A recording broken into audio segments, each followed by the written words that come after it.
Bismillahirrahmanirrahim. Assalamualaikum warahmatullahi wabarakatuh dan salam sejahtera.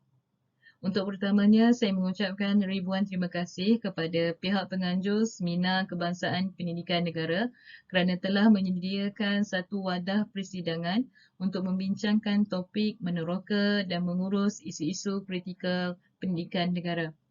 Nama saya Nur Eva Sharma binti Muhammad Aris, pelajar Fakulti Pendidikan dari Universiti Kebangsaan Malaysia Bangi, akan membentangkan tajuk kajian saya iaitu tahap kefahaman lugah alfaz dan motivasi murid terhadap pembelajaran bahasa Arab. Para hadirin sekalian, mata pelajaran bahasa Arab sekolah rendah merupakan satu pendekatan pembelajaran agama di sekolah di Malaysia. Ia adalah di bawah program Jacob, iaitu singkatan bagi Jawi, Al-Quran, Arab dan Fardu Ain. Idea pelaksanaan ini telah disampaikan oleh Tun Abdullah Haji Ahmad Badawi pada tahun 2004. Ia dilaksanakan untuk memperkasakan pengajaran dan pembelajaran pendidikan Islam di sekolah di Malaysia. Terdapat dua objektif pelaksanaan bahasa Arab di sekolah kebangsaan, iaitu dalam program Jacob ini adalah yang pertamanya, murid dapat menguasai kemahiran asas bahasa Arab. Kedua, murid dapat menguasai 4 kemahiran bahasa, iaitu kemahiran mendengar, kemahiran menyebut, kemahiran membaca dan kemahiran menulis. Penggunaan bahasa Arab dalam proses pengajaran adalah penting bagi memahirkan murid berbahasa Arab dengan lebih baik. Persekitaran komunikasi bahasa Arab yang baik boleh diwujudkan dengan penggunaan lugah alfaz secara ekspresif dan berkesan. Penggunaan lugah alfaz dalam sebuah kelas boleh dilaksanakan oleh guru-guru bahasa Arab untuk menarik minat dan juga meningkatkan motivasi murid terhadap pembelajaran bahasa Arab. Dalam lugah alfaz terdapat beberapa jenis ungkapan atau ucapan yang dilaksanakan atau digunakan oleh guru bahasa Arab. Sebagai contoh, ungkapan yang pertama adalah ucapan salam. Contoh ayat, Sabahul khair, selamat pagi. Ucapan kedua atau ungkapan yang kedua adalah ungkapan mudah harian. Sebagai contoh, Ismi Nur Eva Sharma binti Muhammad Aris. Nama saya Nur Eva Sharma binti Muhammad Aris. Ungkapan yang ketiga adalah dari pujian atau peneguhan. Sebagai contoh, Mumtaz, anta raik. Cemerlang, kamu memang hebat. Ungkapan seterusnya adalah dari bentuk arahan atau suruhan.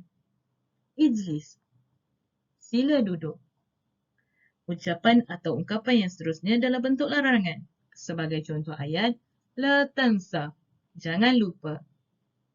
Ucapan seterusnya adalah dalam bentuk penyoalan. Sebagai contoh, ma ismuka, siapa nama kamu? Dan yang terakhir adalah ucapan yang digunakan atau ungkapan yang digunakan adalah dalam bentuk memperbetulkan kesilapan. Sebagai contoh, sahih amla, betul ke tidak. Jadi, ini adalah ungkapan atau istilah-istilah yang digunakan dalam bahasa Arab. Sangat mudah, sangat dipraktikkan oleh guru bahasa Arab bagi melancarkan proses pengajaran dan pembelajaran bahasa Arab di dalam sebuah kelas. Dan murid juga dapat mengikuti cara pembelajaran dari guru apabila guru menggunakan sepenuhnya bahasa Arab sebagai bahasa pengantar atau bahasa pemula di dalam sebuah kelas. Baiklah, teknik komunikasi pengajaran dan pembelajaran dalam bahasa Arab yang lebih berkesan adalah dengan penggunaan lugah alfaz.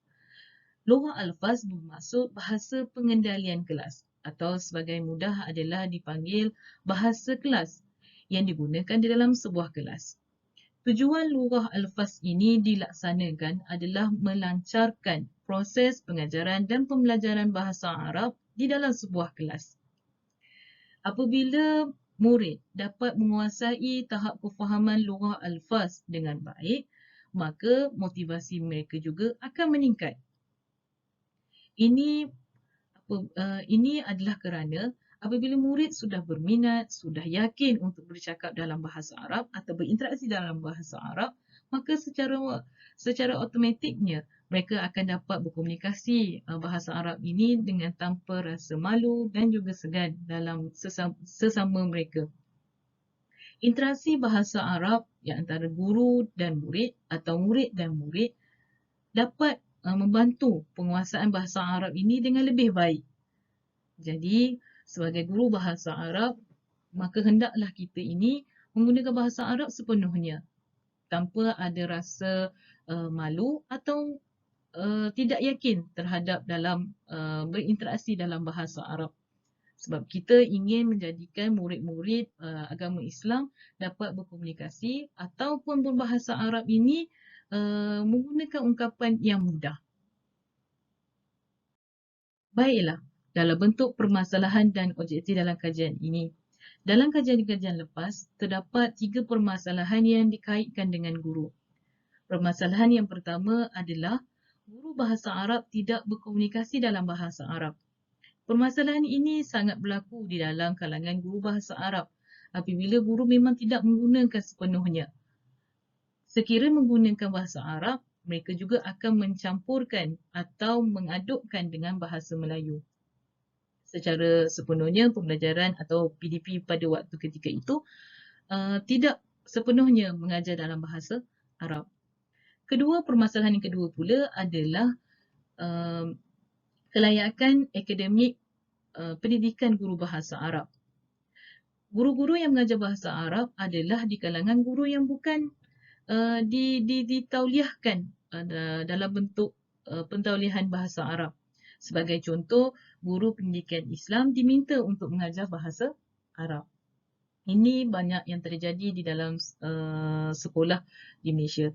Dan juga adalah permasalahan ketiga adalah sikap guru bahasa Arab.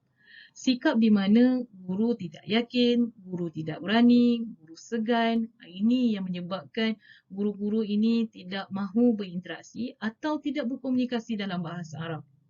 Sekira dia berkomunikasi dalam bentuk bahasa Arab, mereka akan mencampurkan juga dengan bahasa Melayu. Permasalahan ini juga dikaitkan dengan murid. Murid dikaitkan dengan sikap kerana kurang berminat terhadap pembelajaran bahasa Arab. Apabila kurang berminat, maka mereka akan merasai bahawa bahasa Arab ini adalah bahasa yang kurang difahami dan juga susah untuk dipelajari. Ini di antara permasalahan yang dikaitkan dengan murid. Maka terdapat 2 objektif yang akan dilaksanakan dalam kajian ini. Objektif pertama adalah mengenal pasti tahap kefahaman lughah alfaz dan motivasi murid.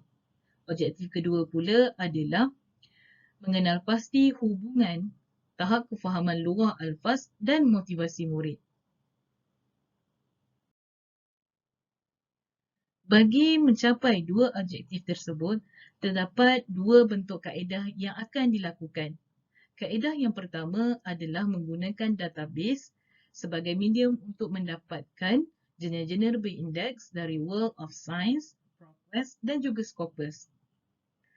Kaedah yang kedua pula adalah meninjau dari laman web seperti laman web akademia atau laman web ResearchGate melalui Google Scholar untuk mendapatkan rujukan atau sebarang maklumat tentang pembelajaran bahasa Arab.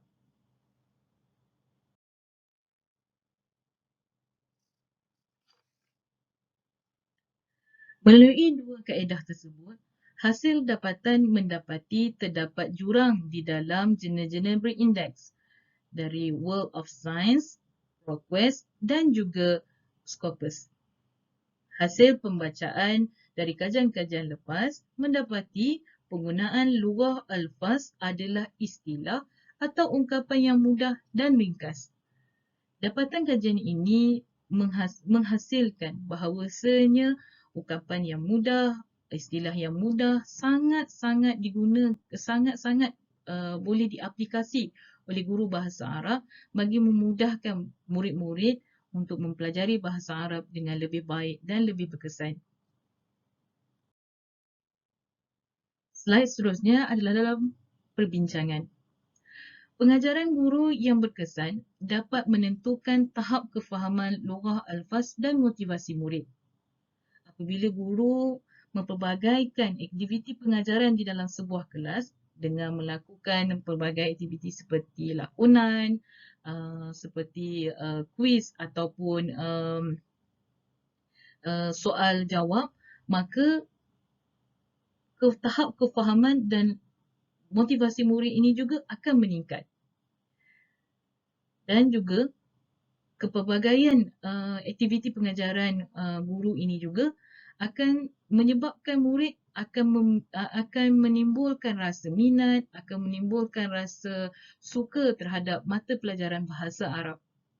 Implikasi dari kajian ini adalah apabila guru komited dalam penggunaan lugah alfaz yang digunakan sebagai bahasa pengantar di dalam sebuah kelas, maka ia akan memberikan suasana di dalam kelas itu seronok dan juga murid juga merasakan mata pelajaran bahasa Arab ini bukanlah mata pelajaran yang membosankan. Maka cadangan dari kajian ini diharapkan murid dapat memperbaiki tahap kefahaman lugah alfaz dan meningkatkan motivasi murid terhadap pembelajaran bahasa Arab dengan lebih berkesan. Cadangan daripada ini juga adalah kajian ini dapat diteruskan dan diharapkan memberi inspirasi kepada Kementerian Pelajaran Malaysia untuk mengenal pasti permasalahan guru bahasa Arab yang tidak berkomunikasi dalam bahasa Arab secara keseluruhan di dalam sebuah kelas. Dan ini boleh dijadikan sebagai rujukan kepada kajian-kajian yang akan datang. Diharapkan kajian ini boleh diteruskan dan juga menjadi inspirasi kepada pekaji-pekaji di luar sana. Maka saya sudahi dengan kajian saya pada hari ini dengan wabillahi taufiq wal hidayah. Wassalamualaikum warahmatullahi wabarakatuh. Sekian, terima kasih.